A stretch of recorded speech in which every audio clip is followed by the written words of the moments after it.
right, hello. We are back for episode 5 or 4. Is this episode 4?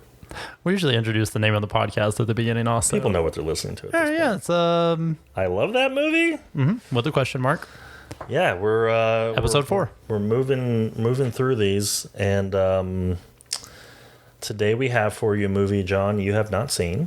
Nope. Hadn't even heard of until I said something. Never, not on my radar one bit. And per our podcast, I haven't seen since I was a kid, but I certainly remember loving it. Today we are going to be watching and discussing The Guyver. Not the giver. Not the Guyver. The Guyver. The Guyver. Which is just a made-up word, I guess. I've never heard that in any other context, anything. Not MacGyver. Yeah. It's nothing. Not MacGyver. It's a made-up word. So I don't remember a ton, except this was a movie that popped up on HBO all the time, and I would watch it whenever it did. I found it on DVD like 5 years ago, bought it. I don't think I ever even unwrapped it. You didn't remember that Mark Hamill was in it at first. Nope. No, I remember recently in the last year or two, I just came across that information. And I mean, when I saw this, I was very young and I didn't know who Mark Hamill was, hadn't seen Star Wars, which we've talked about in previous podcasts. We've been sort of building up to this adventure. I'm excited about this one. For a while now. But here's what I remember. There's a badass suit, I believe is an alien, kind of like, what was the first one we did? Flight of the Navigator? Flight of the Navigator, where like the alien is the robot.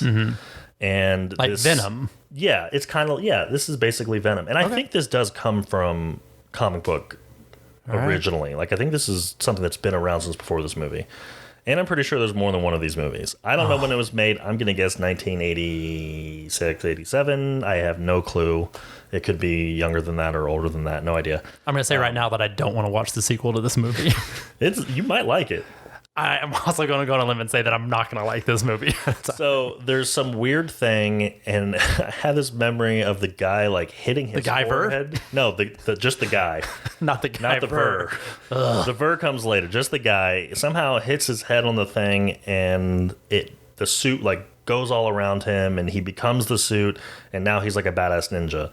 The thing I loved the most as a kid, and I remember I would like tape coat hangers to my elbows and pretend I was the Guyver, because he had these sweet blades that would come out of his elbow like big knives, and basically do like Muay Thai with knives. There's crazy aliens that I think that are like straight up creatures, like really ugly, weird alien creatures. I think they can go back and forth between being human looking or alien looking. Okay. And they fight each other, and that's all I know. And it's sort of like he doesn't want to be the Guyver and doesn't want the responsibility and get away from it. It's basically Venom. And then he eventually accepts it and learns how to use it and just starts kicking lots of ass. But it takes place, takes place in the 80s on Earth. Yeah, I think it's probably New York or Chicago or something like that. Okay. And there's crime of some sort, and the crime boss is really an alien creature.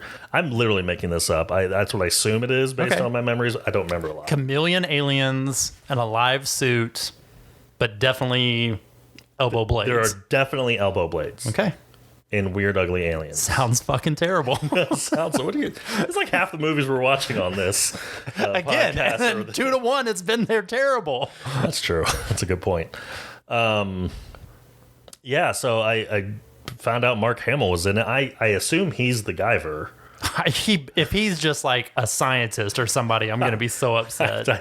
I really don't know. Jesus. I don't. This could have been. No, there's no way this was made before Star Wars was made. This had to be post Star Wars. Yeah. But I'm wondering if it was like randomly in between episodes. Right, between Empire and that would make sense. Because I doubt that he's just sitting there for 3 years. That's his height of popularity and stuff, I would assume. Even though he is awesome on Twitter, too. I don't do a lot of stuff on Twitter, but Mark Hamill on Twitter is pretty great. Yeah, I think we should @ him. Yes. And talk about this and see if he'll say something. Yeah, because again, I've followed Mark Hamill since I was on Twitter, I think. Never seen any other reference to this movie. And again, like how Flight of the Navigator was, why is this so under the radar? Why is no one talking about this? Then we watch it. Oh, there's a reason no one ever talks about Flight of the Navigator, because it's trash. Yeah, this is a movie that my only other memories are throughout life, never watching it, but always saying, have you guys ever seen The Guyver? I remember that movie being awesome. And now I don't think I've come across one person who has seen it, much less liked it. That's crazy that it was on HBO all the time and nobody saw, because I feel like all of my friends had HBO where we talk about those type of movies that are always on. It's the kind of thing that's always going to be like, it's the kind of movie sci-fi would make, but this was before sci-fi was a channel, I think. Right. Did you ever see The Wraith? It kind of was reminding me of that. No. Charlie Sheen, he dies in like a auto wreck, but then comes back, and it's this fast car, and it's like taking care of it's small town bullies, and his girlfriend. I mean, like it's his girlfriend, but he looks sort of different. Like nobody really recognizes him, but he just drives around this car and like kills all the bullies or the people that killed him. And that's the way the box of this, or the way you describe it, sort of reminds me of. It's during that same time period. I think the first time I saw it was on USA Up All Night, and have seen it only on garbage cable TV. Like no one's ever rented it or said, "Hey, we should really watch The Wraith." It's just when you're a kid and you just watch what's on TV, and you just kind of deal with like the consequences. Yeah, this was before we had. I mean, we probably had a VHS and a handful of movies, but there certainly was no Netflix, so TV was whatever was on, and I grew up with HBO most of the time being available in the house. And humble brag. Yeah. Thanks, Dad. And yeah, whenever it would come on, I'd be like, "Oh, sweet, the Guyver's on," and sit down and watch it from that point on. Yeah, I'm excited just to see what all the hype is about. But again, I'm skeptical. Hype. I mean, I can't. All of this patch hype. I can't wait to watch it again. One of two things is going to happen. I'm immediately going to put it in my bin of DVDs to go trade in at the record store. Yeah. Or I'm going to go buy the sequel, and we're going to add this to the list of movies that we're going to do sequels for. Fantastic. I don't think we're going to end up watching the sequel. We may not even... We're going to finish it. We have to finish it. Yeah. Finish That's part of this, is that if we start this movie, you have to finish whatever it is, whatever we get started. But I mean, there were times... You don't. In Short Circuit, I was on my phone for a good 10 or 15 minutes at a time. Like, I don't need to watch whatever. Like, I'm getting all of this. Yeah. So, yeah, I'm not going to promise that my eyes are going to be glued to the screen the entire time, but we'll let it run through its duration. So, and Oscar nominations have come out recently. Yeah, I want to talk about some of that a little bit, although I'm sitting here looking at the list, and I've only seen 2 of the 9, so I've got some work to do before. Yep, and I've seen 7 of the 9. I have not seen Little Women or Jojo Rabbit, and intend on seeing both within the next... Before the Academy Awards come out. For sure, I want to have seen at least all the ones nominated for Best Picture. But, yeah, you've only seen Joker and Once Upon a Time in Hollywood, and loved both of them, right? Nope. Oh. I loved Once Upon a Time in Hollywood, but it took me a couple days. I had to really think about it. I walked out of the theater going, interesting. Also, sorry for the tippy taps in the background, people. My dog is here. Come here, buddy. I'll probably just edit this out. Joker, I did not like. Oh, I thought that I saw both of these with you in theaters, and I thought that you really thought you were going to hate Joker, and then ended up liking it better than you did. But I didn't think I was going to like it. I didn't think I was going to hate it. And it was almost exactly what I thought it was going to be. I thought the directing, cinematography, and acting was all phenomenal, but I didn't think it was a good Joker story. I don't like empathizing or sympathizing with the Joker, and I like the Joker better when he doesn't have a backstory. I think he's a way more interesting character when you don't know what's going on. And I said this a lot then, I'm going to say it now. It was a 2-hour anti-bullying campaign.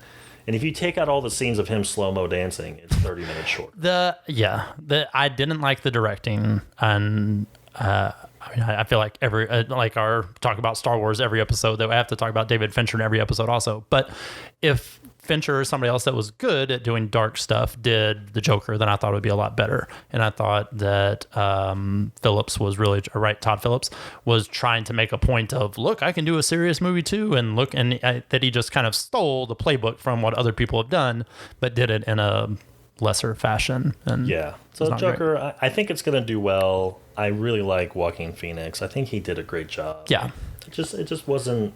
It wasn't. I would have done a few things differently. Like I had said, I wish Joaquin Phoenix wasn't actually the Joker, but he was the person, the inspiration for the Joker. Like at the end of the movie, the twist would have been there's like a young angsty teenager who starts to idolize Joaquin Phoenix's character, and that's actually who the Joker was. I think that's a better story. I like that better too. Whatever. I think he'll win. I think Joaquin will win because I can't think of anyone that was really better. Maybe Adam Driver in A Marriage Story. He was really good too. I saw 1917 this last week, and I liked it a lot. It's all done as like it's one shot, which is cool. The movies that I've seen, yeah, it's a neat little twist, and it wasn't as gimmicky as it felt in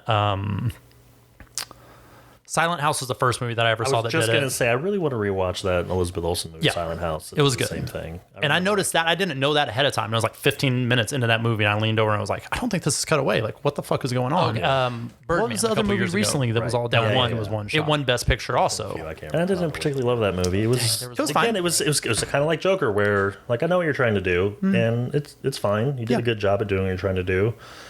The story didn't hold up enough for me. The performances were good. The way that Birdman did the one shot thing was more gimmicky than both Silent House or 1917 did. The way 1917 did it, it was, without too many spoilers about it, like you're following this one adventure or whatever, so you're sticking with him the entire time, and it doesn't pretend to really be in quote unquote real time also.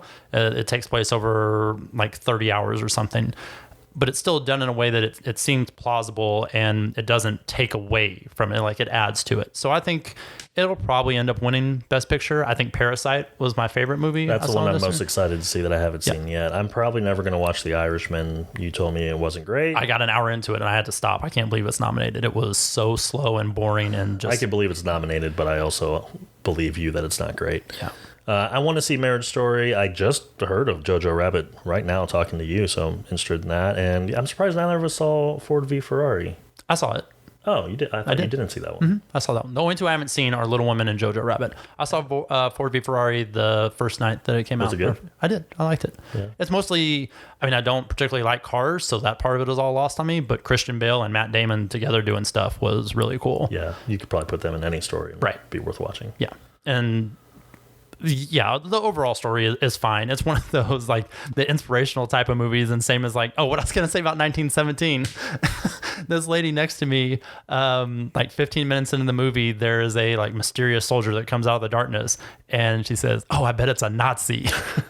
And I've thought about that like 20 times in the last 4 days over that, of just like how stupid people are and just like have no idea. Random side note, that reminds me when I saw one of my favorite movies, Life Aquatic with Steve Zissou, in the theater. There's a bunch of fake little like claymation creatures. Right. And the lady next to me, who had to have been in her 60s or 70s, every single time one was on screen, she kept going, "Oh, wow, that's so pure. Oh, what is that?" Like she thought they were all real. Like the crayon fish and all these stupid things. She was just like, "Ooh, wow, look at that." It's like, this is not a documentary, you stupid lady. Oh, man. I saw Tree of Life in theaters at like a Tuesday afternoon. And I was like the only person under 60. And that's the one that's the Terrence Malick where it's just all over the place. And like there's a 15-minute like history of the entire world, starting with the Big Bang, and like has dinosaurs and shit. And you could tell like people were walking out of the theater and like visually upset. And like the same thing, heard a lady like lean over to her husband and was like, "I don't understand what's going on at all." It's like, yeah, none of us do. This is just... I don't think the filmmaker knows what the hell's going on. Right. This is what you got yourself into. But all right, so real quick, who do you want to win? Who do you think will win? I want Parasite to win. I thought it was the most interesting. It's dubbed. It's a South Korean movie, so if you don't like subtitled movies, then don't watch it. But I think technically is listed as a horror movie, but not what I consider a horror. It's just like a thriller mystery sort of thing. It was good.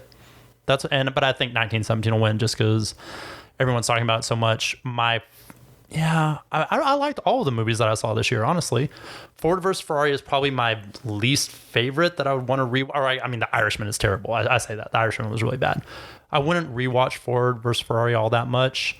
But anything with Christian Bale is good. Yeah. I rewatched American Psycho recently also, and how Christian Bale talks about the music in all of those movies. The music is a character in that movie. It's right. So great. But it makes it, and like how kind of sort of self-indulgent and just like repeating things that you've heard and like tries to sound smart about it is my biggest fear of how that I sound talking about movies. Now that I listen to him talk about things, I'm like, oh God, if I sound like this, I'm going to be really upset at myself. Well, I'm pretty sure you're not a psychopath. I want to go that far. All right, well, I have to make a lot of assumptions because I haven't seen most of these movies. But as it sits, I would like to see Once Upon a Time in Hollywood win. It was great. It was just a great movie. I'd be totally happy if that won. And I think it could. I'm going to guess that Joker's going to win. It seems like it's getting a big push. I won't be mad if Joker wins. I'll get it. It's just not a movie I'm looking forward to seeing anytime soon. I keep hearing that The Irishman is going to do well. If it wins, that's the only one that I would be really upset. And maybe I need to sit down and it gets better after the first hour, but that first hour is so slow and boring. There's a scene of Robert De Niro trying to be, they're using the age reversing technology stuff on his face, and he's supposed to be 30 or 40.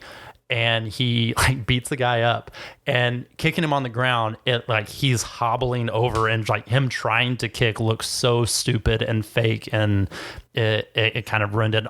They just all look so old and it's just not very good. It's not believable. I'm going to say something I probably shouldn't say out loud in a podcast to the whole world. I don't think Robert De Niro and Al Pacino are very good actors. Yeah. I mean, if you really look at all the movies they've done, they're pretty much the same. They overact quite. Actually, I think Robert De Niro underacts quite a bit. Right. And Pacino way overacts. And granted, they did some amazing movies and played some amazing roles. But if you look at the breadth of their work, meh. Yeah, I like Al Pacino better, even though he is sort of a caricature of himself sometimes. But yeah, I don't think Robert De Niro is all that great also. I actually think Pesci's the best of those three. Oh, interesting. I don't think he's very good. Have you seen him in Home Alone? He was amazing. Yeah. Wow. I like Al Pacino, and I think, and I still think he's funnier. He's unintentionally funnier sometimes, but I think he does comedy better than Robert De Niro does. Also, like Robert De Niro in Analyze This and some of those movies where he's and Meet the Fockers. I don't like. No, I see. Those are the examples that I'm like. It's just. Right, that's what I'm saying. Oh, okay. Like Robert De Niro trying to be funny in those. Him trying to be anything other than, I think, actual Robert De Niro is usually a failure. Yeah. But whatever. I won't argue with you. I mean, you don't like I like the Godfather movies, at least the first two. I think Al Pacino is good in those. But I can see where you say, like, I mean, Devil's Advocate is kind of crazy, and he's not really good in that. The football movie, Any Given Sunday, he's playing the same stupid role. I don't think Scarface is very good. Like... Yeah. It's not the movie everybody wants to pretend it is. It's stylistically neat and for that time, and I like Brian De Palma some and doing things that people didn't do in 81. Scarface might be one we do on the podcast later. Oh, okay. You haven't seen it in a long time? I haven't seen it in a really long time, but I didn't really But you didn't like it then, so I don't think that goes against. Yeah, but I mean, this could just once be we run out of things. Like, sure. Revisiting movies that everybody says are really good, but we haven't seen in a while. Maybe I don't know. We'll run out of movies eventually. That's one that it's really easy for me to put on in the background and be doing other things because I think there's a handful of scenes in Scarface that are really good, and then a lot of it is. If we sit down and looked at it critically for the podcast, I bet you we would see and notice more that makes us go, you know what, this is actually not that good. Yeah.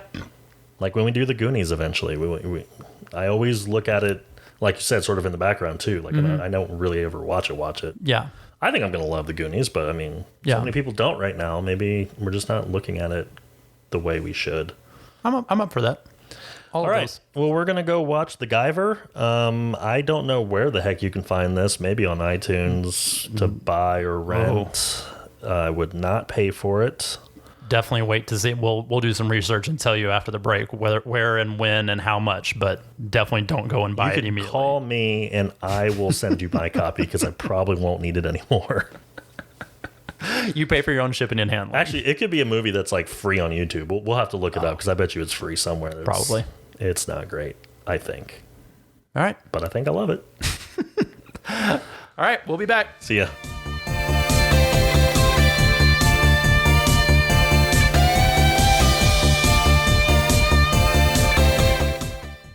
Okay, we're back. I'd like to start with an apology by apologizing to you. Thank you. Young me, and anybody who may have gone and paid any money to watch this movie. That didn't wait till we came to the second half. In between the breaks. Oh my God.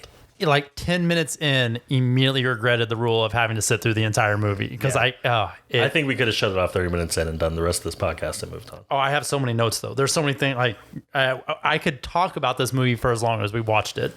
I want to live stream this movie. There was every single scene had something it got to a point where I couldn't write down everything that I wanted to talk about. How did this get Maine has to do this? I need to add them and say, guys, please add this to your list. Yeah. So let's start with anything good we can say, because that's going to be short, and then we'll go with anything bad. Well, I called it. Mark Hamill is not the Guyver. Yeah. So first of all, Mark Hamill, not the Guyver. He's a CIA agent. not he says. great in this movie. He's fine. He's the best part of it. I would still argue he's still the best actor in the movie. The one thing I read while watching, he's definitely on the cover. There's like a split screen on the cover where it's half the Guyver mask and half Mark Hamill. Implying. Definitely makes you think he's the Guyver. But so they were really going hard on the Mark Hamill, please sell this movie for us kick. I bet he says less than 100 words in the movie. Okay, so here's the good things I can say, because I have one. Okay. The creature effects were really cool. They're really cool, yeah. Same people that did the animator, or like the same producer. Reanimator, I'm sorry, yeah. And so the same people that did the effects also were the producers and the directors. You could tell this was just their pet project. Yeah. And it cost, what'd you say, $3 million? $3 million budget, which oh, by the way, this came out in 1991. Right. 1 year before I said Jurassic Park. Yeah. But yeah, the practical effects, the creatures were really creative, well made. I mean, some of them they took from The Fly. I mean, they took from so many other movies. Predator, definitely. The Thing. But it looked The Thing, a ton of The Thing. Yep. And it looked as good as any of those movies. Yeah. Probably should have looked better because it came out significantly later. Mark Hamill and CG. I really the creature. enjoyed the monsters. So not the suits that they're in. They were good. But just when they're transforming or doing stuff. When they're just walking around in their suits, I think it's pretty stupid. No, it's dumb and they're corny, but they look cool. They did a good job with that. Some of them look cool. Some of them do not look good. The pink werewolf Teletubby thing does not look cool. The chick. The chick. With the weird monster boobs. She does have monster boobs. Yeah, that's it. That's all I've got. The concept's fine. This is loosely based on a Japanese manga. I imagine the comic book is significantly better and more interesting. It would have to be. And there was a sequel, which we will not be doing. No, and never. There apparently was a handful of animated TV shows. I think, the concept's badass. You get a sweet alien suit that transforms you into a ninja master and fight monsters. There's a million different shows that are. It's Power Rangers. Yeah, it's Power Rangers. It's Power Rangers. It's a million different things. And there's a reason why there's so many of those. That's fun. This movie is. It had garbage. The longest intro scroll to a movie I've ever seen, and trying to play off of the Star Wars audience coming into it. Stars in the background, and then this scroll that went on. I wish I would have timed it. At least a minute and a half. Right. Just so many paragraphs and paragraphs of scroll to read through, and I still didn't understand what it was talking about. Also, that story more interesting than the movie we saw after. Yeah. Make the movie about. So and then they introduced the Rogue One version of the Guyver. So there's a chrono. All right. So the plot of this also is that there's aliens of some kind, and they created life on Earth, but then they also are still there, sort of trying to destroy Earth or take over. They're these big, all kinds of different monsters. So for being a monster, quote unquote, race, they all look different. So I wrote down at one point all of the different monsters that they have in there. And it was the pink werewolf Teletubby. There's a dinosaur looking thing, one that looks like Predator, one that looks like a gremlin, and then one looks like scary Jar Jar Binks. Yeah.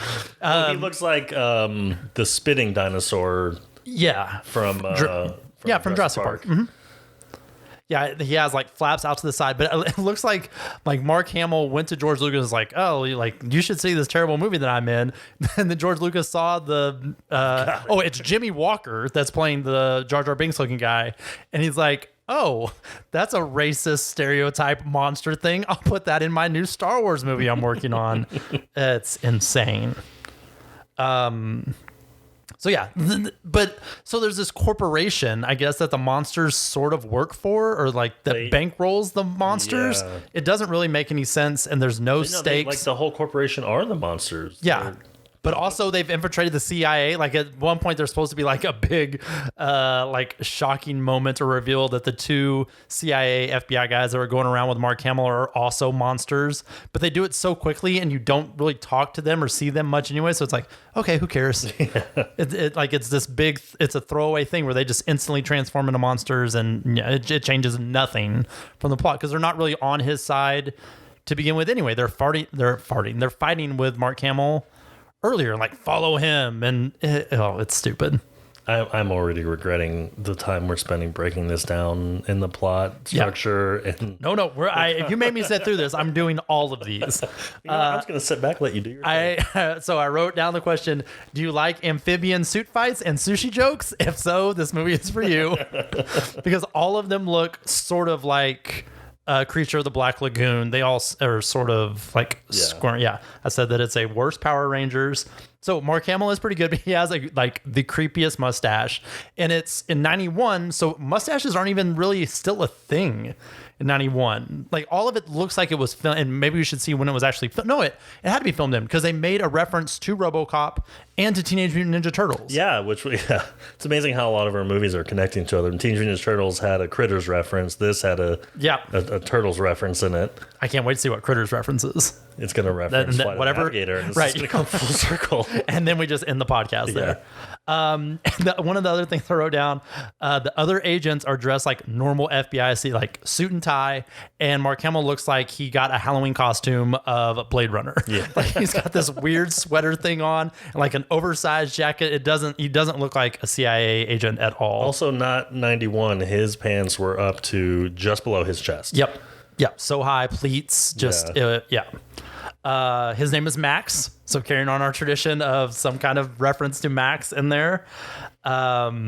I've never seen so many close-ups of ugly people or like ugly things. There's a lot of really unattractive people in this movie. just right on top of them the entire time. Like where movies now I feel like go out of their way sometimes for extras to like be attractive, and like you try to put like they went out of their way to find ugly people and put them in the movie and then just feature them up close and personal. Like potentially the best, quote unquote, the best looking person is the main character who actually plays the Guyver, but he's in the suit the whole time. And also I noticed we know at the end of the movie I know nothing about that guy. There's who is he? What's his life like? Where does he come from? He is the Guyver. He's the main character, and they didn't do any back plot for him other than he has a crush on the girls, the daughter of the scientist that worked there. Yeah, he kind of likes kung fu. That's all I know. Yep.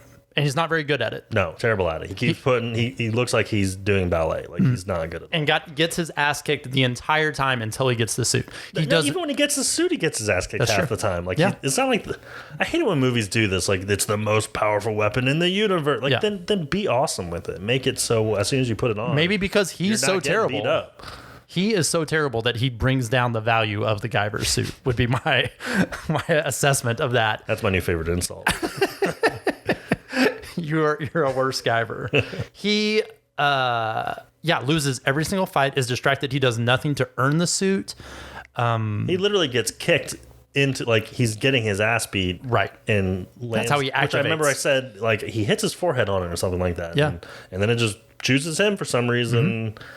And oh god. And he's not doing anything like particularly brave. He doesn't he's not very astute. Also, he's basically stalking this girl that he has a crush on, who leaves the class and sees her at a murder scene, like at a crime scene, and then just shows up at her house. Is like, "Hey, hot stuff, how's it going?" Like, "Hey, I guess you forgot I was gonna take you home," and then is all upset. Like no social cues.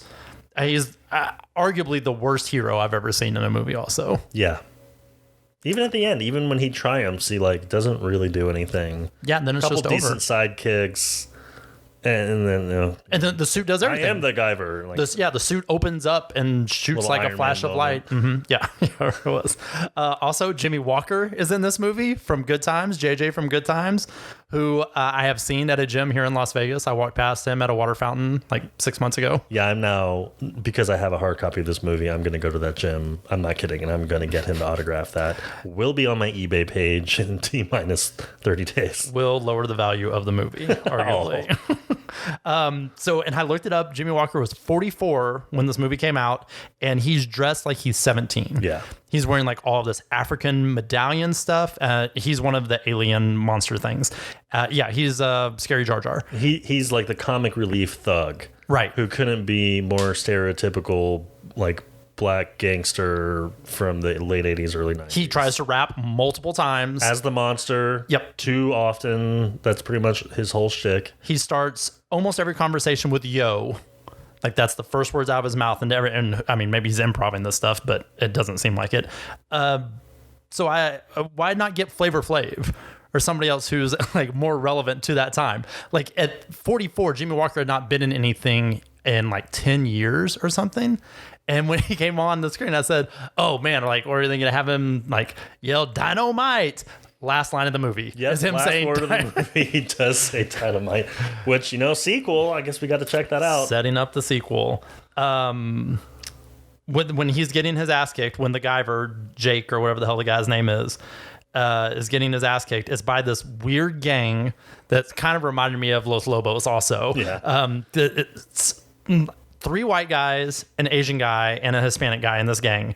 They're all wearing yellow bandanas, like bright yellow bandanas, which, as far as I know, no gang does that. Well, that's because, yes, and that's stupid, but I'm sure they didn't want to actually affiliate with the Crips or the Bloods or any whatever. actual gangs. But like be just black or white or whatever. Like picking yellow is such a weird choice also. It's a very not threatening color. It is. Like, we're the chickens. Like, they're constantly saying, "Hey, slow down." That's what, like, So, and half of the guys have like the top button of their like flannel shirts buttoned, and it's what we talked about with the New York City stuff and Ninja Turtles. These just really weird stereotypes of what like tough people are and like what gang kids look like with the wife beaters and which I guess was probably fairly accurate, but it's just I don't think so. It doesn't age well, certainly now, and I imagine then it wasn't really working. But it never talks about the kid is wearing a UCLA shirt or sweatshirt, but it never says what city they're in, never does anything. And every time they go to the Kronos building, they make sure you remember it's the Kronos building. Like 3 different times it Kronos flashes to his like, and it looks like Nakatomi Tower from Die Hard, which I have in here too. You said that it seemed like Looney Tunes, and like all of the music and sound effects, it would have like boing, and like people would fall and like the weird crashes, and it had like what like a shock jock AM radio DJ would have is like pressing sound effect buttons. Like, absolutely. I'm surprised they didn't have like a fart noise somewhere in there. Yeah, that's true. I was like, the music, some of the worst I've ever heard. Yeah. Even for low budget. This was a very low budget, like you said, probably a pet project. A few people who were randomly a big fan of whatever the source material was. It was PG-13, and mind you, we did get to see, lucky us, the director's cut version is what I own. That's true. So I wonder how different that was. I almost fell asleep at one point. I was really struggling to keep my eyes open. Yeah. For sure.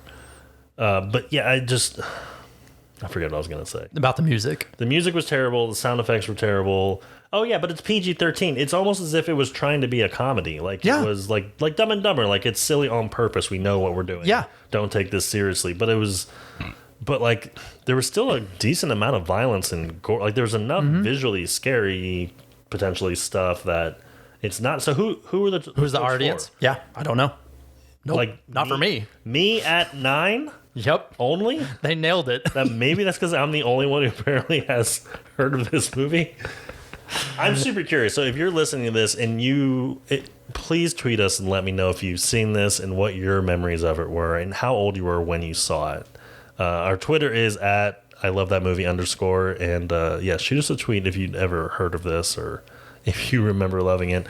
I see why I liked it as a kid. Like an 8-year-old watching this when you don't have the Avengers, you don't have everything else that's awesome these days, and you just stumble across that.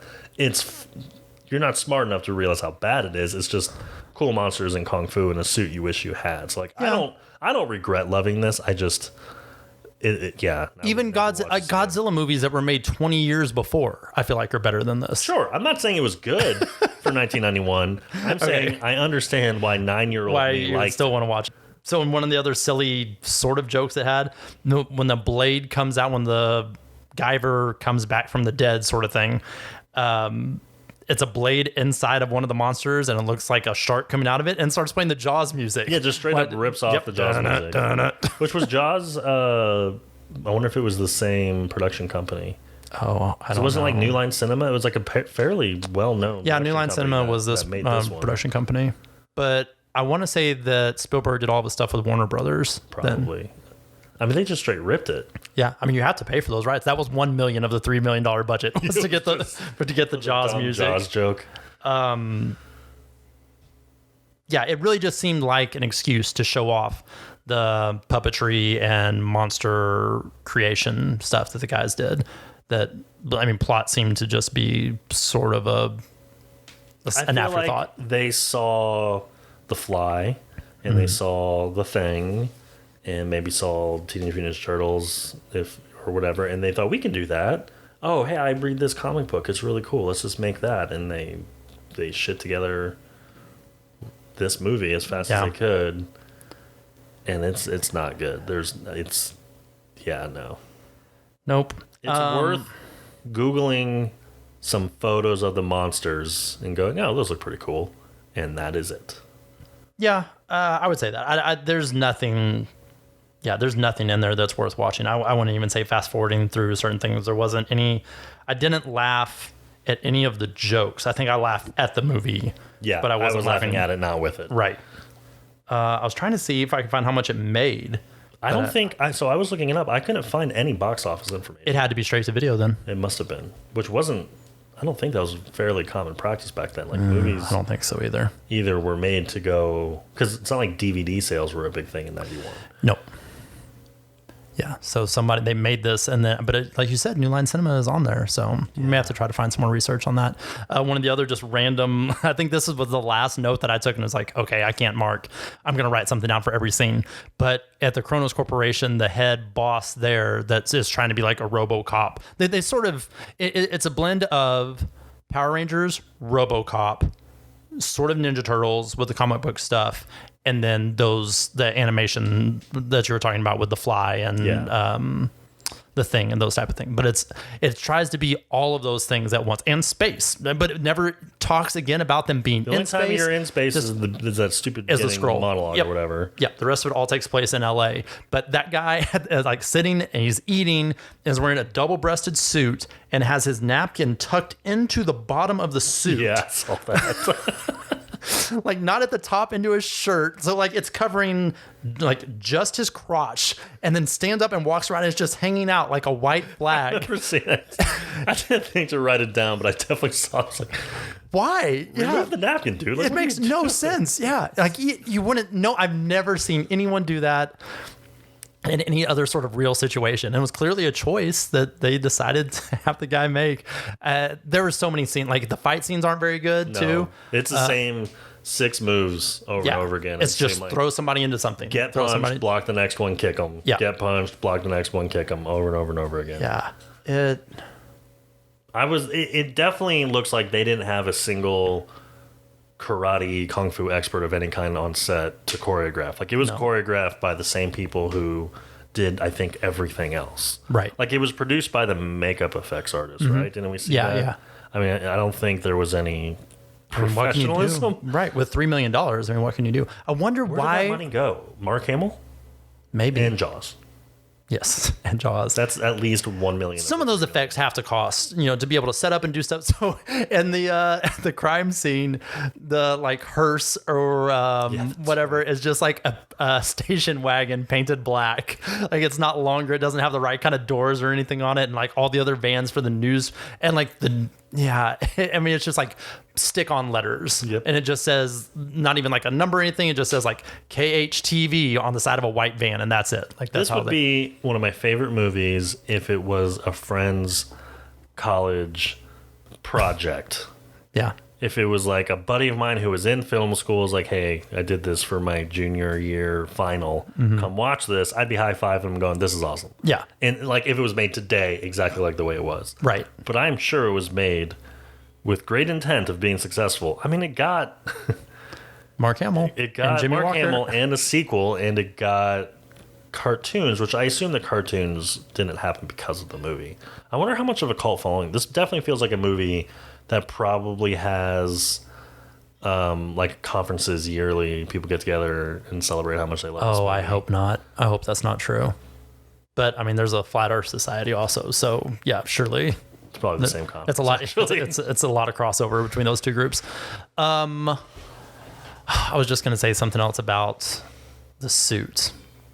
Well, yeah. So the suit has same thing. Like there are no rules for the suit too. It seems like it's all part of him. The first time he quote unquote dies, he just melts away, and he's not like he's become so much of the suit that like he's destroyed. Also, the main guy, right? Whatever the hell his name is, and then the second time the suit opens, but like, and then it goes away when it goes into his neck, and then he's still himself. And stop trying to make sense of it. It's just. They went, you know, it'd be cool in this scene if like he screamed no and then the suit just disappeared inside of him. They went, okay, do that. Mm-hmm. And they're like, you know, it'd be cool in this scene if it melts away. Okay, fine, do that. They weren't considering. Well, in the second time when he brings it out, it like there are sort of like strings attached to his neck and they shoot out in every direction, almost like a spider web. Yeah. And then just like slap down onto the place on his body, like where the suit is supposed to be. And then it sort of has like tendons sort of things that wrap around and connect it all together. Because it's living. It is supposed to be like a living mechanism. But it's still compartmentalized. Yeah. Oh, man. It makes no sense. But it doesn't really explain, like, all it keeps saying is, oh, the Guyver. And, like, the only people that know about it is this select group and how it's supposed to be this wondrous thing. And, oh, yeah, I would like to have seen where it came from in context with this movie. Like, it's been hiding in Brazil for thousands of years. And, like, show me when you found it and how it got to L.A. in the first place. But it's just the one chick's dad has it in the beginning and hides it in that. Like, there's no real story there. And he's an alien also. Right, but she's not, which I didn't understand. Yeah, it doesn't make sense also. It really just seems like born an alien. You just go to their lab and go in a magic tube and you're experimented on. Yeah, and that's the other thing that sort of didn't make sense of, like, who are the real aliens and who's just been transformed. Is it by choice? Mark Hamill at the end is transformed into a kind of alien and then just dies. Cockroach thing, and then dies. And I'm sorry. And I felt like I was going to say something else about Jimmy Walker too, but I mean, none of it really matters. It's again, I feel like I could nitpick every single scene or keep thinking of little things throughout the entire thing that were infuriating. But I'm really, more than anything, I'm just glad that it's over. John, do you love this movie? I do not love this movie. I do not love this movie. So we are in agreement. Yes. 1 and 3. Mm-hmm. And I think we decided moving forward, we're going to kind of rank these from worst to best as we move along. Okay. And again, I think we're in agreement. Correct me if I'm wrong. Total worst agreement. to best on movies we've seen so far. Worst, The Guyver. Yes. Maybe the worst movie like this that I've ever seen. I'm curious if we will find a movie in this podcast that kicks it out of last place. Oh, God, I hope not. I really hope not. That would be the most depressing thing out of all. Is there any chance Ice Pirates is anywhere near as bad as this? No, I'm gonna bet, not since we're doing Ice Pirates next, that there's things in Ice Pirates that are pretty bad. I'm gonna say that up front. But I bet that we laugh a couple times during Ice Pirates, that it generally is funny a couple of different times, and that the action sequences are better, and that it makes sense. Even just there being a coherent plot. It's called Ice Pirates, John. I can explain the plot. No, please don't. I'll save it for next time, but I can tell you what's going on in Ice Pirates from the beginning. Why there are ice pirates in space? Yes, why there are ice pirates in space. I can tell you. Well, can't wait. Yep. Okay, so worst movie we've seen so far, The Guyver. Next would be Flight of the Navigator. Then I think a pretty healthy jump to Short Circuit, which we still didn't like. Mm-hmm. And so far, the only movie we've seen that we still love is the original Teenage Mutant Ninja Turtles. So, and it doesn't correlate with the year made, because we said we were curious, like newer movies, and The Guyver was the most recent movie made and is the worst by year. But yes, yep. We should also rank them by budget. Like, does it come down to money? Yeah, maybe. And we'll have to look at that too. But I mean, Teenage Mutant Ninja Turtles definitely wasn't the most expensive of those four. I can't imagine, because it was super indie. Yeah, Short Circuit had to be the most expensive. There's so many things that go into a movie being good. It can be bad good too. Like, even Turtles was bad good in a lot of ways, but we enjoyed it. Yes. The other three are just bad. Yes. Short Circuit's kind of on the fence for me, but I don't think I'll ever watch it again. Right. I've seen it one time, which is crazy to me. And again, not that making you laugh is the most important thing in these movies, because they're all more action movies than anything else. And but eventually we'll be doing, like, we'll definitely be finding some horror films. Right. And some dramas. Like, yeah, Critters is... I think it probably has some moments that are supposed to be... Almost everything has something that's supposed to be funny in it. And that's the things that... The pacing of it, and if it's trying to be funny and just fails time after time...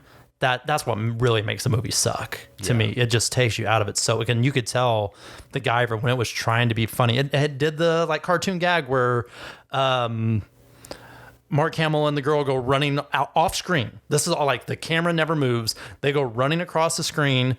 Oh, whoop, guess not that way, and start running back the other way. And then this like slow moving dinosaur they do that thing like 3 times. Yep. Yeah, it's straight up Looney and it Tunes sucks. sometimes. Yeah, those there's every single one of those type of gags falls short every time. Again, I don't think I laughed the entire movie. No. Yeah,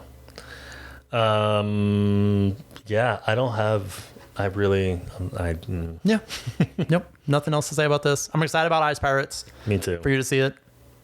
I never even heard of it. My sister says it's good. She's like, I love Ice Pirates. Can't believe you don't remember that. Yeah. So. It's silly. And it knows that it's being silly, and it knows that it's a ripoff of all of the other things. It's like Spaceballs. Spaceballs knew exactly what it was. Right. In fact, I wouldn't mind doing Spaceballs on this podcast. I would be fine doing Spaceballs. Forever since I've seen it. It's still Ice Pirates is early 80s, and without getting too much into that, since we're just teasing it or whatever, but it's still trying to do too many things at once. It's trying to be Star Wars, Mad Max, Alien, like all of those type of things. It wants to be them all. And again, there's bits that work and bits that don't, and whatever. All right. Well, let's wrap it up. Okay. I don't want to waste anybody else's time on this stupid movie. Please give us a tweet, give us a comment, give us a follow, give us all the things. Subscribe, all of the internet things. Mm-hmm. Please do them. Mm-hmm. You probably know about more of them than we do, so do them for us. Definitely more than I do. We'll see you next week with Ice Pirates. Yes. Pumped. Thanks. Right. See you guys.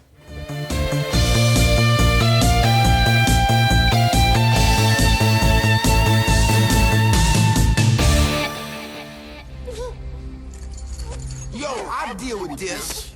I've been looking high, I've been looking low for the guiding, jiving thing to show. And now this punk's become a hunk when all along he's had the song. Well, let me just tell you one thing. I'm gonna boot that thing with the guiding in. I'm going to make you crawl and gonna make you sing. Cause I want that guiding, jiving thing. Boy.